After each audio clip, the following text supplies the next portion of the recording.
Podemos começar então? Vamos fazer oração?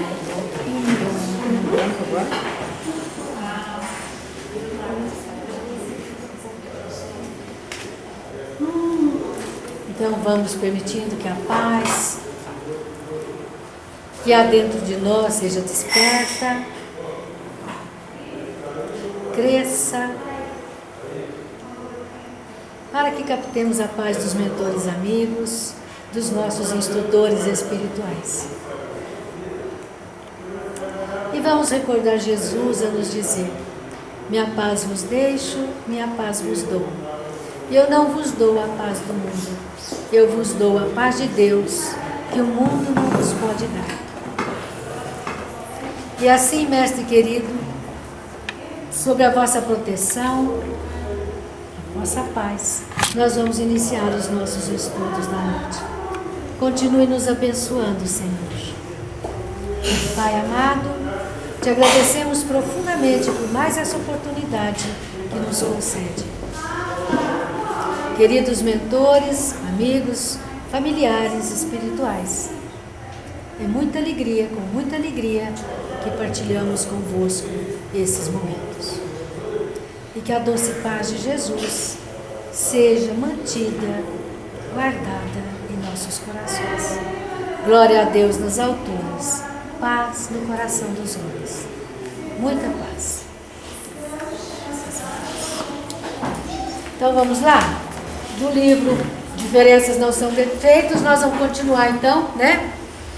A arte de aceitarmos como somos. Vamos falar um pouquinho disso antes de entrar no livro? Como que anda isso dentro de nós? Como que anda isso conosco? Como eu estou me aceitando do jeito que eu sou?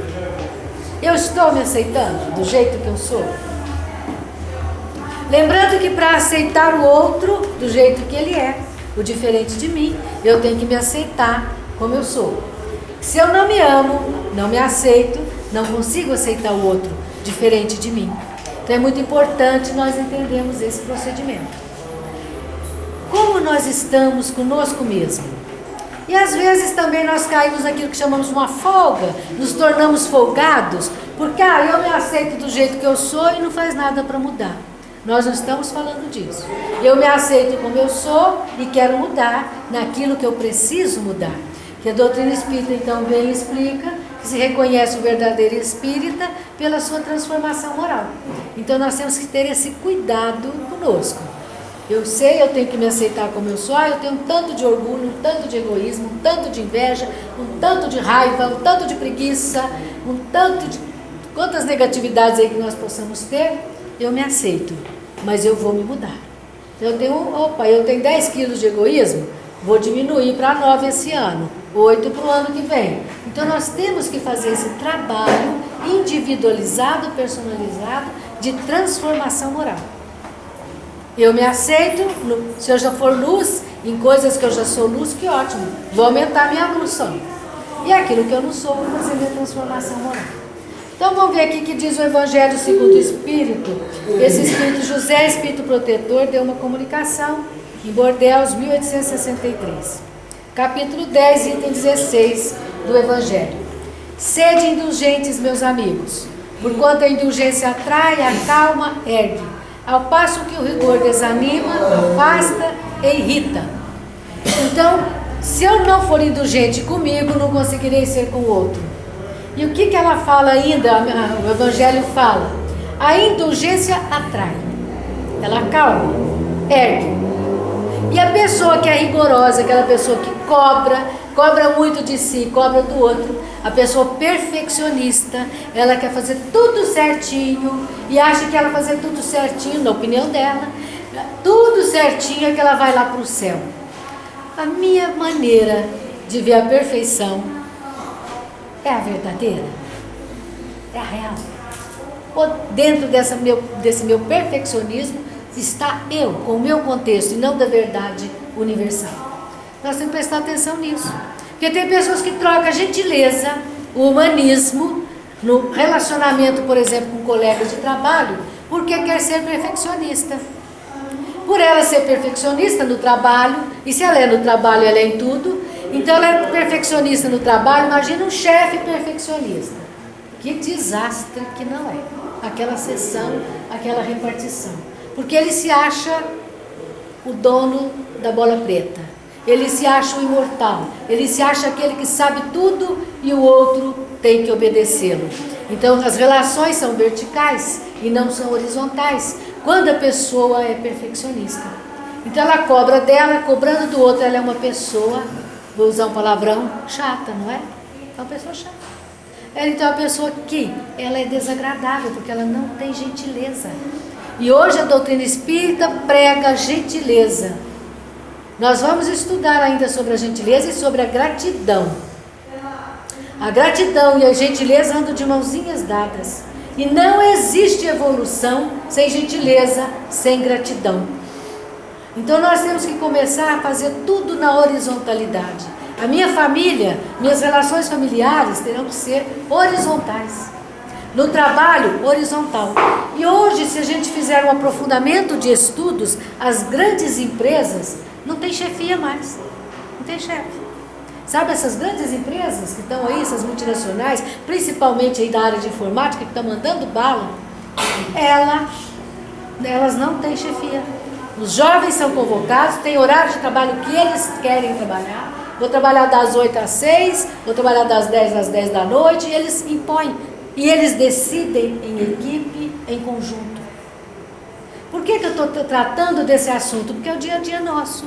Todo mundo trabalha fora, a maioria das pessoas hoje trabalham fora. E todos nós temos que entender o que é essa relação. Onde que começa essa indulgência? Que é muito bonito falar teoricamente, falar, indulgência é isso, bater palma para a indulgência, mas não aplicar no nosso dia a dia. Ela tem que ser aplicada no nosso lar. Ela tem que ser aplicada no lugar onde eu trabalho. Na rua, no ônibus que eu ando, em todos os lugares. Mas eu tenho que ter indulgência comigo também, senão não tem com o outro. Então é muito importante que nós pensemos nisso. O que eu estou fazendo por mim, o que eu estou fazendo pelo próximo, o que eu estou fazendo naquilo que eu digo, que eu amo a Deus, que eu amo a Jesus. Né? Nós vamos continuar então. O capítulo já começou, né? Não estou conseguindo ler. Então, diante das outras... volta aqui, vamos voltar, só para eu só se dê o que ela falou.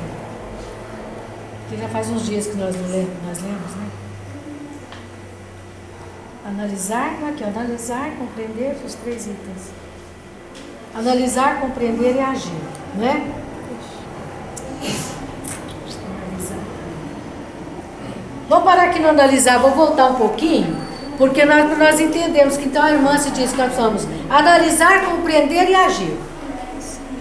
Tá? Não, estou querendo analisar. Né? Analisar, compreender e agir construtivamente. É isso que nós temos que fazer no nosso dia a dia. Nós estamos estudando sobre indulgência e nós teremos que entender isso aí. Então ela fala, analisar, compreender e agir construtivamente.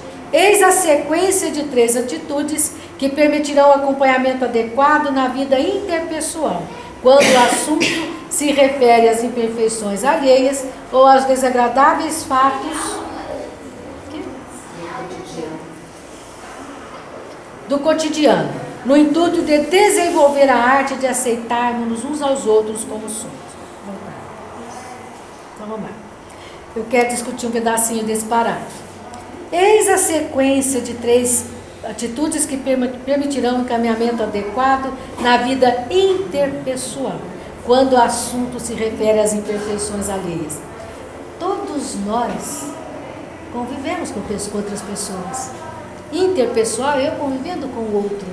Mas existe o intrapessoal, quando eu convivo comigo mesmo.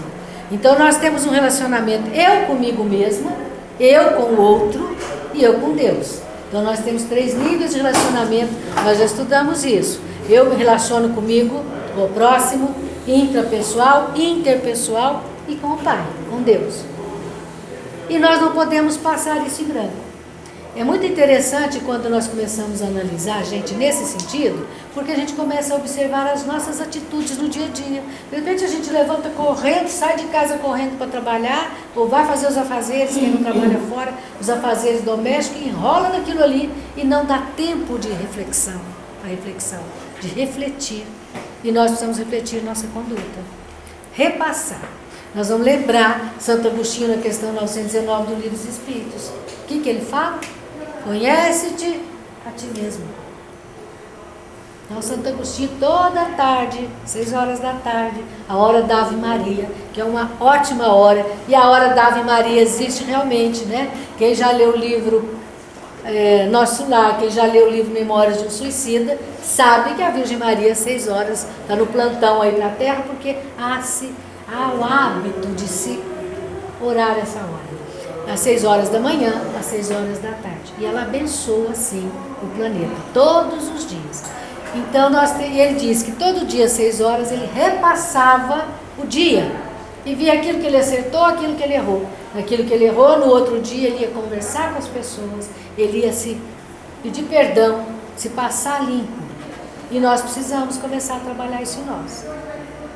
E às vezes, se eu sou chefe numa repartição, ou, né, eu convivo com chefes, eu não tenho coragem de fazer esse tipo de coisa, de pedir o perdão, de pedir desculpa, nós temos que começar a pensar. Eu tenho que pedir desculpa até para o meu filho, quando eu erro com ele. Aí tem pessoas que acham que perde o pátrio poder. Ah, se eu pedir perdão, meu filho não vai me respeitar. Aí que ele vai. Você está ensinando seu filho a ser humano, você está ensinando seu filho a ser gentil, seu aluno. Então, nós todos temos que começar a pensar muito nesse tipo de comportamento que estamos tendo, certo? Nós vamos pensar, então... Bom, pessoal, agora. Aqui. Não, passa para cá. Eu vou aprender. Agora nós vamos falar sobre a culpa. A culpa é o registro infeliz das ações nos fóruns da consciência. Por que ela fala que a culpa é o registro infeliz? Porque até então, quando nós estudamos lá em outras encarnações nossas, nós estudávamos que quando eu cultivava a culpa, é que eu estava evoluindo. Hoje a psicologia veio, a psicologia transpessoal veio, a psicologia ciência veio, e hoje veio a doutrina espírita. Não cultivem a culpa, porque a pessoa que se sente culpada pelo que faz ou que fez, ela toca de roda e ela não segue em frente, ela não evolui. No lugar da culpa, eu reconheço o meu erro e me responsabilizo por ele.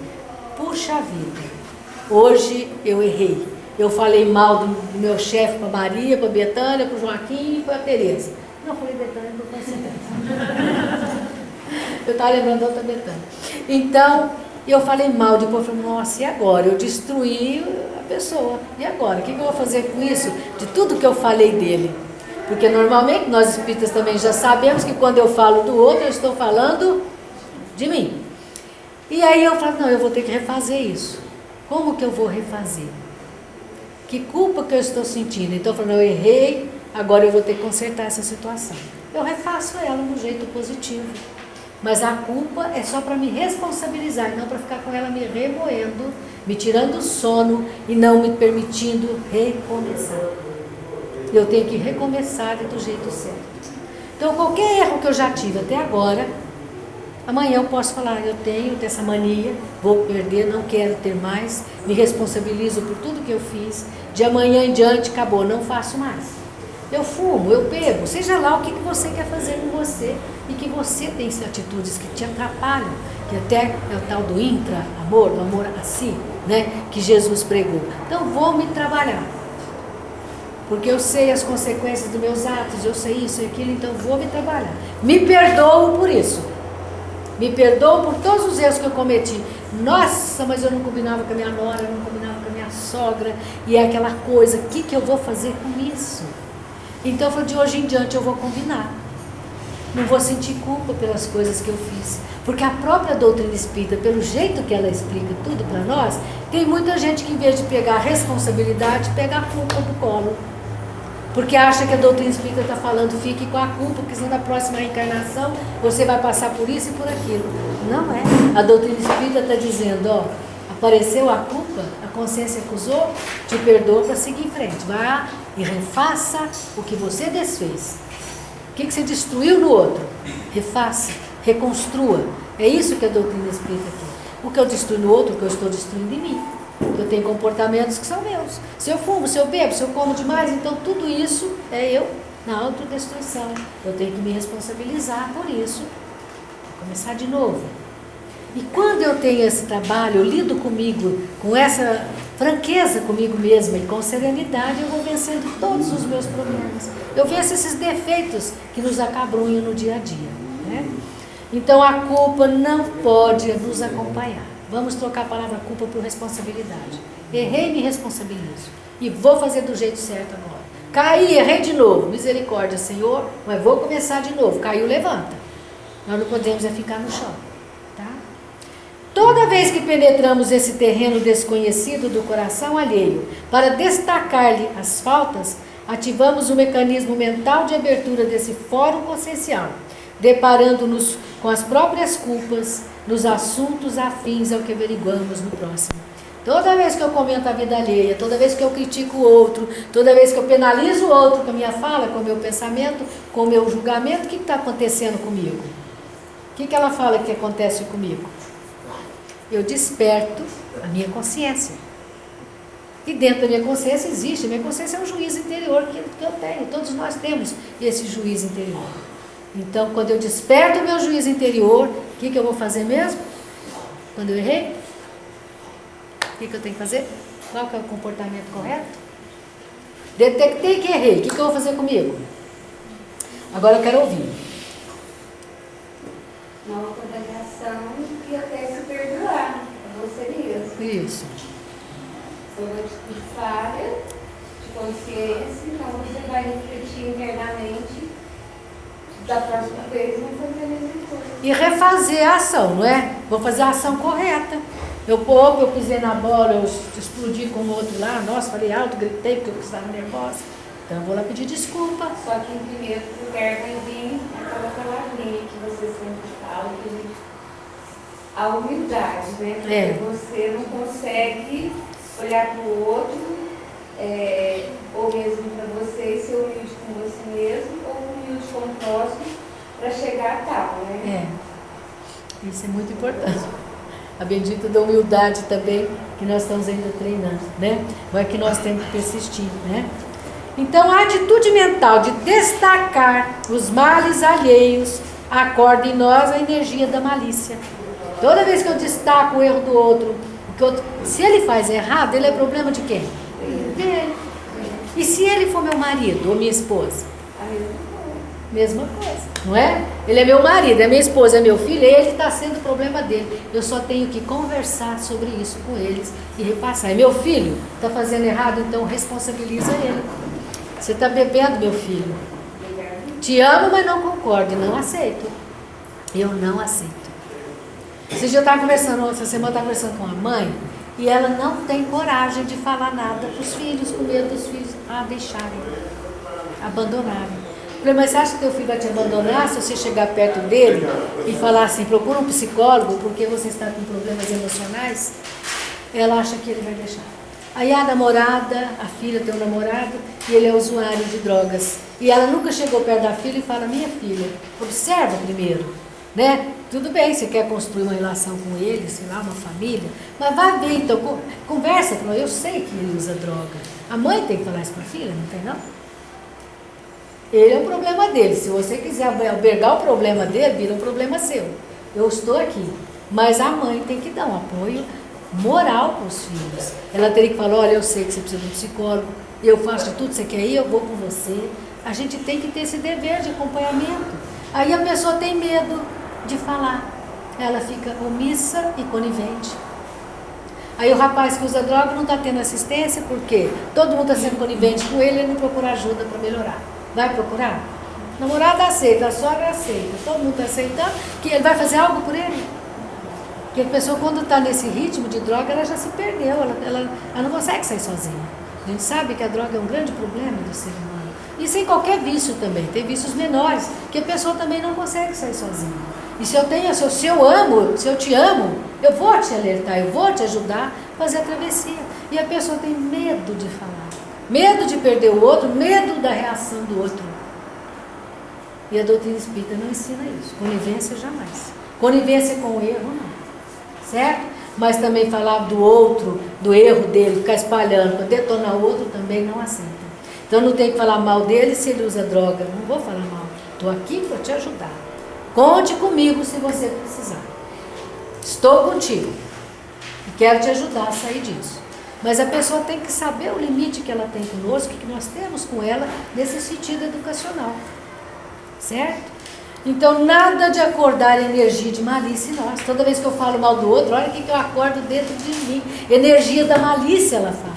O que essa energia da malícia faz dentro do meu corpo humano? Faz na minha alma, faz na minha mente, faz nos meus sentimentos.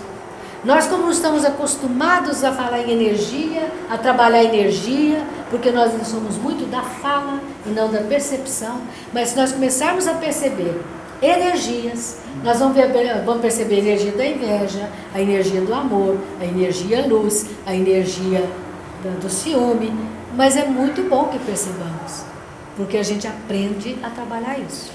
Mas nós não podemos despertar em nós essa energia. Eu faço mal para mim, além de fazer para o outro. Então começa em mim esse mal e eu ainda exalo para o outro.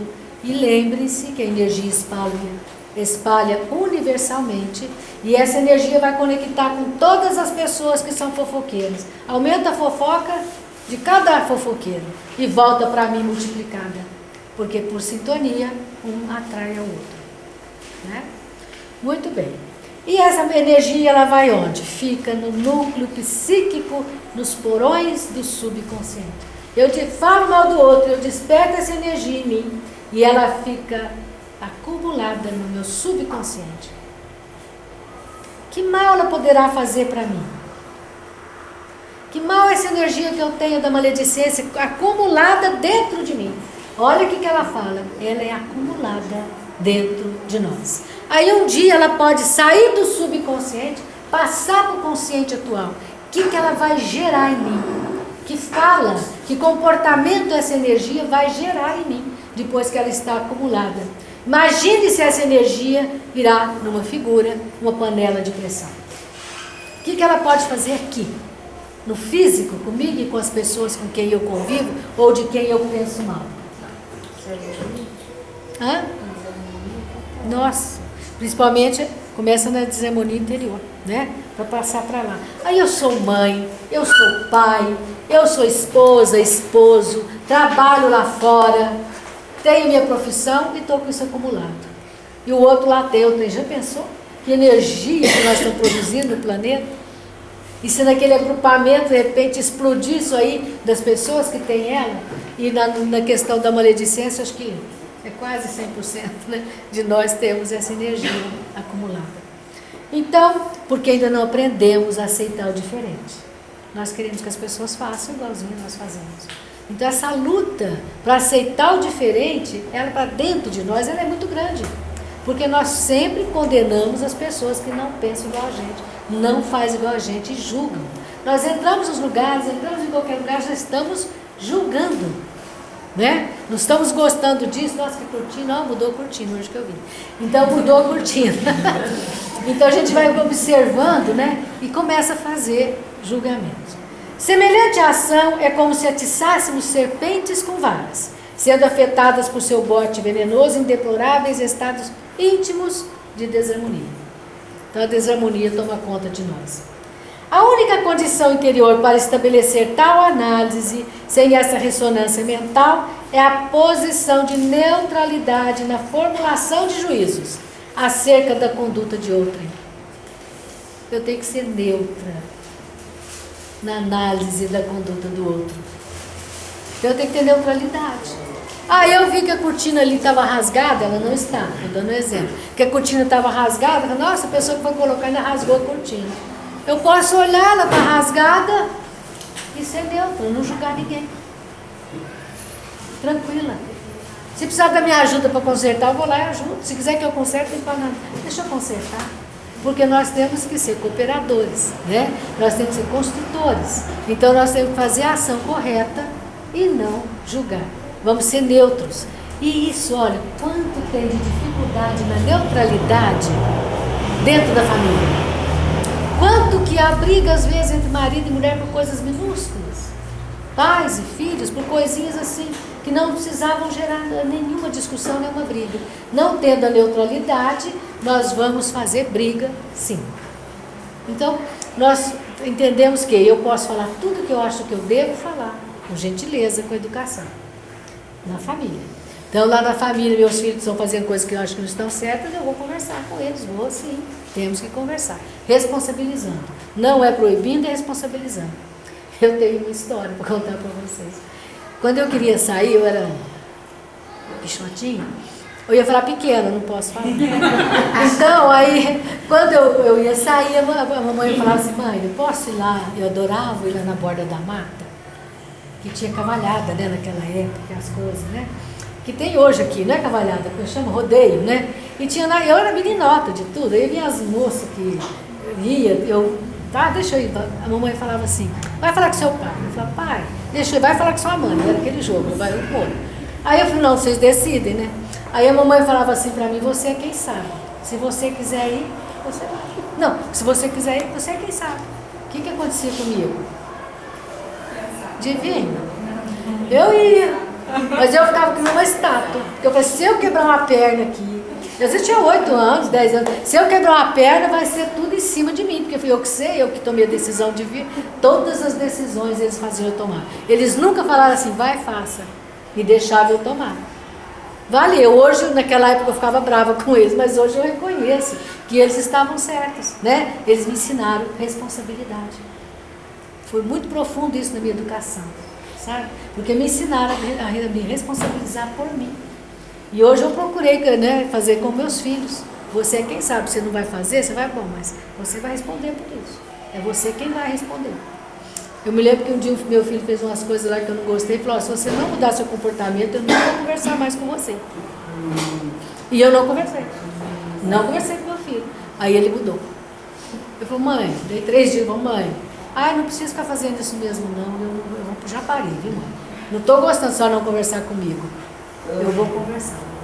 Então, aí ele parou de ter aquele comportamento estranho, né, que ele estava tendo. Então, mas tudo isso é nessa relação que a gente fala da responsabilização para o outro, nós temos que fazer isso. Certo? Responsabiliza o outro pelo que ele faz. Ensina ele a se amar, a se preservar também. Ensina ele a conquistar, a buscar e não fica passando a mão na cabeça por conivência e sem agressividade. Tem pais que acham que é a agressividade que educa. Nós estamos falando de indulgência dentro do lar.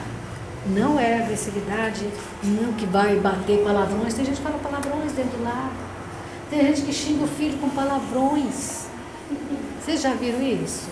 Dá para rir, né? Ou para chorar, não é? Porque tem pessoas que falam palavrões em casa. Fala para os filhos, fala para a esposa. E aí, como é que fica? Né? Então vamos lá. Questão ainda desafiante à nossa condição orgulhosa. Nós somos orgulhosos. Sermos neutros é difícil. Parar às vezes de querer, aquele rompante de achar que eu estou com a verdade e que a minha verdade tem que prevalecer. Eu não sei ouvir, eu não sei a escuta. Então eu não consigo conversar e dialogar com o outro para chegarmos numa condição, uma conclusão juntos, na horizontalidade das relações. Então eu sou o pai, eu que mando. Eu sou a mãe, eu que obedeço. E os filhos então cala a boca. Não existe isso mais, né? O patrão fala, todo mundo murcha. Esse modelo já é arcaico.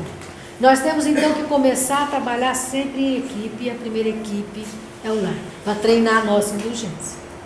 Certo? Contudo, as avaliações reguladas por uma conduta moral alicerçada na compreensão e na ternura poderão ser um estudo enriquecedor para o crescimento pessoal e um fator de fortalecimento para as atitudes de autêntica fraternidade nas relações humanas. O que ela está pedindo para nós? Como que tem que ser a conduta diária nossa? Não é só ler, estudar e saber e decorar e falar bonito, é ação no dia a dia, como ela falou, analisar, ação, compreensão e ternura. É um estudo enriquecedor para o crescimento pessoal e fator de fortalecimento para as atitudes de autêntica fraternidade nas relações humanas. toda relação humana, seja em que nível ela for, ela tem que ter ternura. Certo? Compreensão. A ternura exige para eu ter que você já tenha amorosidade, afetividade, que você já desenvolveu isso. A compreensão nasce também da bendita escuta e da percepção que eu tenho do outro. Eu começo a querer entender o outro, a perceber o outro, aquele que me rodeia. Eu saio do egoísmo. Quando a pessoa já tem ternura, já compreende, busca a compreensão do outro, ela está deixando de olhar só para o seu próprio umbigo. Ela já está começando a entender o outro, a analisar o outro, ela já quer fazer alguma coisa pelo próximo também. Então é muito importante desenvolver ternura, desenvolver compreensão, aprender a ouvir o outro. Antes de falar, antes de dar uma resposta, vamos sentar, vamos conversar. O que você pode fazer de melhor para você? Como você pode melhorar aquilo? Como eu posso melhorar para você? O que eu posso fazer para melhorar a nossa relação? Seja entre os maridos, esposas, filhos, os filhos com filho com pai, mãe com filho, entre os dois. Então todos nós precisamos desenvolver. E nós muitas vezes chutamos o barco, está tão difícil, vou largar. Larga a esposa, larga o marido, achando que vai resolver, vai? O outro que chega, ou a outra que chega, vai ser santinho, bonitinho, e vai nos obedecer bonitinho. Mamãe falava assim, quando você muda de pessoa, você muda de defeito. E não é verdade? Você muda de pessoa, seja de qualquer relação, você vai mudar de defeito, porque o outro tem defeito também, como eu tenho. Então nós temos que aprender. Quando eu aprender a conviver comigo e com o outro, os casamentos vão ser melhores. Olha que beleza, não é? Quando eu aprendo a falar na hora certa, a ouvir, aprendo o diálogo, ternura, compreensão, indulgência. Quando eu aprendo tudo isso, eu vou ser uma melhor esposa, um melhor marido. O casamento vai embora, vai para frente. E muitos lares hoje desestruturados porque falta isso. Falta uma compreensão, falta ternura, falta paciência, a humildade, a indulgência, não é? Então vamos lá. Os defeitos alheios por nós observados são deveres de amor que a vida nos entrega para serem tratados com a maior sensibilidade e de respeito. Olha aqui. Os defeitos alheios que nós observamos são deveres de amor que a vida nos entrega.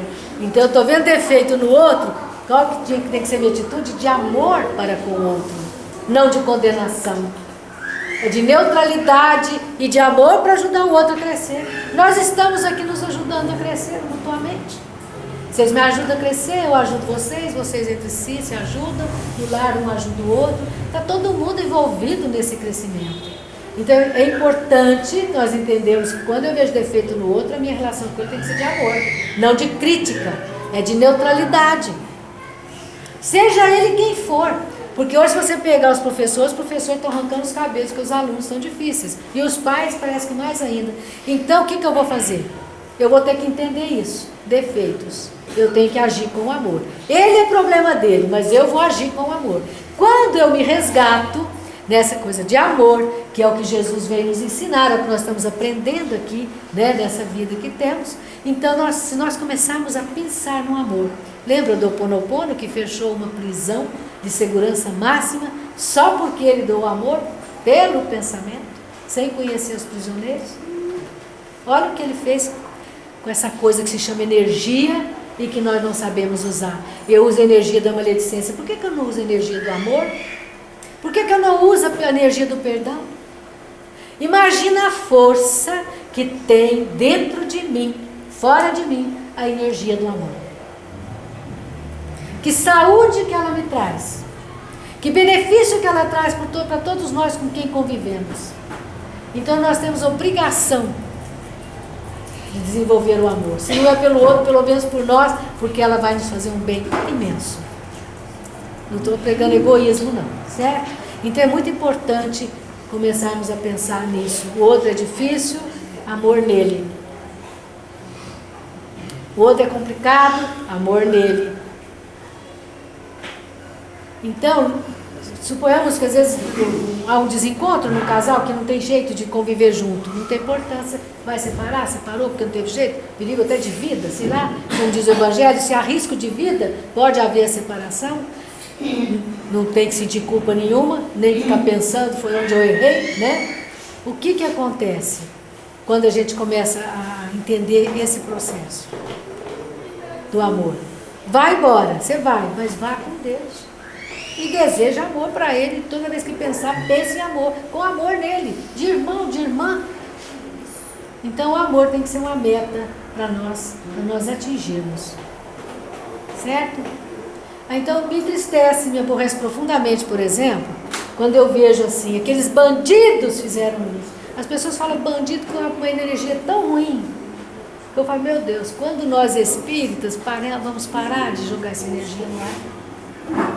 Quando você pensar naquilo que você chama de bandido, você fala, Deus te abençoe, Deus ama você. E projeta amor, ternura nele, que ele se resgate daqueles crimes que ele comete. Para em nós, espíritas, nós não podemos falar essas palavras com essa conotação. Nossa, aquela uma!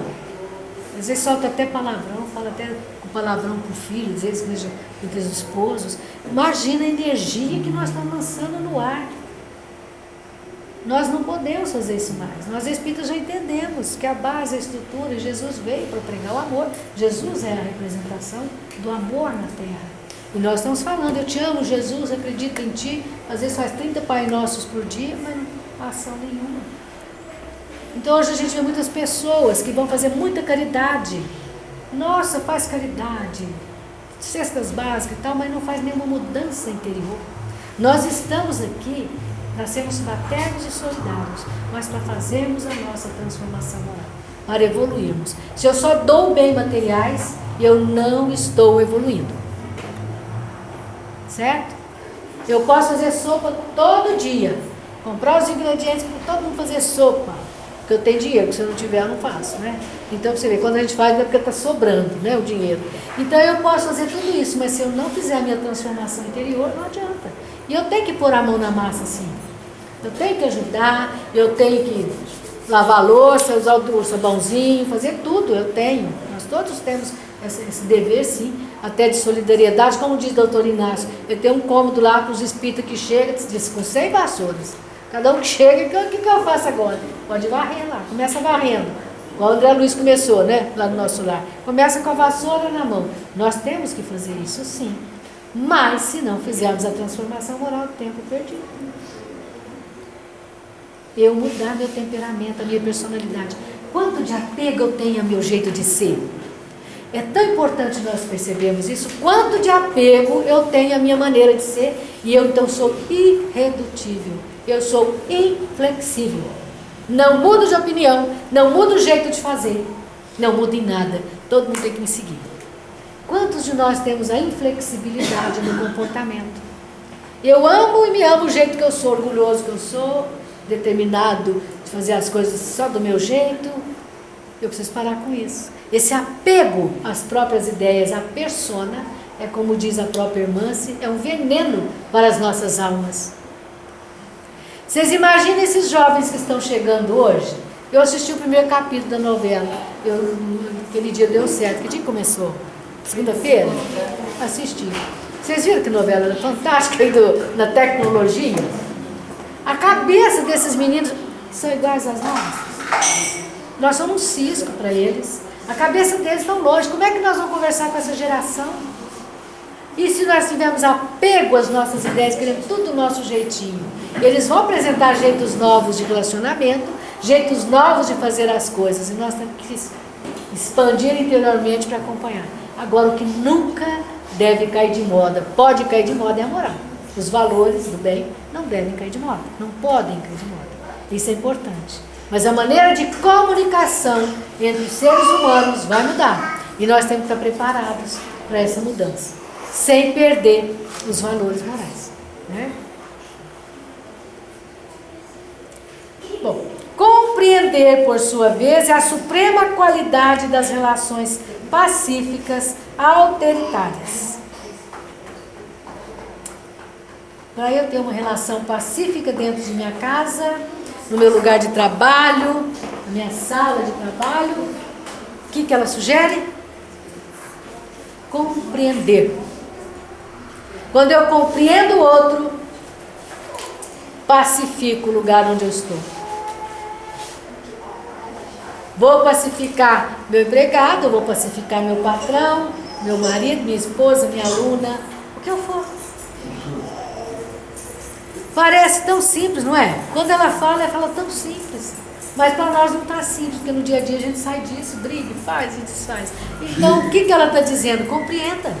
Se eu compreendo o outro, se eu aceito o diferente, o que é alteridade? Aceitar o outro como ele é. Então, eu tenho um colega de trabalho atazanado. E ele enche as paciências, ele fala. Se eu não der bola para ele, eu posso falar para ele, ó, você seja do jeito que você quer ser, e eu vou ser do meu jeito. Eu vou falar então, aí, se eu começar a falar assim, ó, você pode fazer do seu jeito, pensa do seu jeito, resmunga aí que eu vou ficar na minha. Eu não concordo com você, mas te respeito, então você faz do seu jeito, eu faço do meu. E toca, eu fico neutra. Quem vence? Quem Jesus veio provar que vence? O bem ou o mal, certo ou errado? Quem é? Não é o bem, não é o certo? Então, se eu estou certa, se a minha postura está certa, eu vou acabar convencendo o outro sem falar nada. Meu jeito de ser, ele vai acabar falando, nossa. Porque é ele que está num plano inferior e, graças a Deus, pela própria criação que ele nos fez, no universo e tudo, nós vamos sempre ter essa vontade interior de crescer. Mesmo que a teórica a gente paralisa no processo de evolução, mas dentro de nós existe uma mola propulsora que nos induz à evolução. Isso é uma criação divina. Ninguém consegue ficar sem evoluir, porque existe um anseio dentro de nós já criado por Deus no momento que nos criou. Então nós temos essa mola propulsora da evolução. E nós reconhecemos porque temos consciência de que aquele está mais certo que eu. Então, com o tempo, sem eu falar, pela convivência, pela compreensão, ele vai começar a ter um comportamento melhor. E se demorar um ano não importa, demorar um mês não importa, pode ser 10 anos, mas um dia ele vai te falar. Eu tenho mania de abraçar, né? Então eu sempre abraço, eu gosto de afetividade, de ternura, desde criança. Aí eu tenho uma amiga, trabalhei com ela há muitos anos, nós trabalhamos 12 anos juntas, e eu sempre abraçando. Ó, surpresa minha, e ela sempre meio estátua na hora do abraço. Ela não gostava muito. Aí então, quando foi uns 3 meses atrás, ela chegou perto de mim e falou assim, olha, eu preciso te falar uma coisa. Vai, pois fale. Olha, eu tenho que te falar. Você abraça, você me ensinou a abraçar, eu não sabia abraçar. Ela é espírita roxa. A mãe dela é uma espírita famosa e franca, todo mundo conhece, nem posso falar o nome. Então, ela, famosíssima mãe, berço espírita, e ela falou assim, você me ensinou a abraçar. E eu tenho que te falar isso. Eu vou até te agradecer, porque agora eu estou começando a abraçar as pessoas. Aí nós fomos fazer um congresso em São Paulo esses dias, ela foi junto. Aí chegou lá na hora do congresso, nós somos de van, né? Aí, quando eu dentro da van, ela foi falar de novo. Gente, eu preciso fazer um desabafo aqui. Foi contar, então, para a turma que ia, que ela aprendeu a abraçar comigo. E que ela estava me agradecendo. Eu faz uns 6 meses só que eu aprendi a abraçar. Aí, ó. Faz 28 anos que eu estou aqui. 28 anos de abraço, há 6 meses, demorou. Nós não podemos é ter pressa, mas acontece, né? É isso que eu queria dizer, demora, mas acontece. A pessoa no fim muda. E dentro de casa, às vezes demora o marido, demora 10 anos, 20, a esposa, mas muda. Vocês podem ter certeza que muda. É que 28 anos para nós é muito, mas na eternidade é nada, né? Acabou o tempo, né? Então, semana que vem a gente continua, tá bom? Um beijo para todos. Paz e alegria essa semana, hein?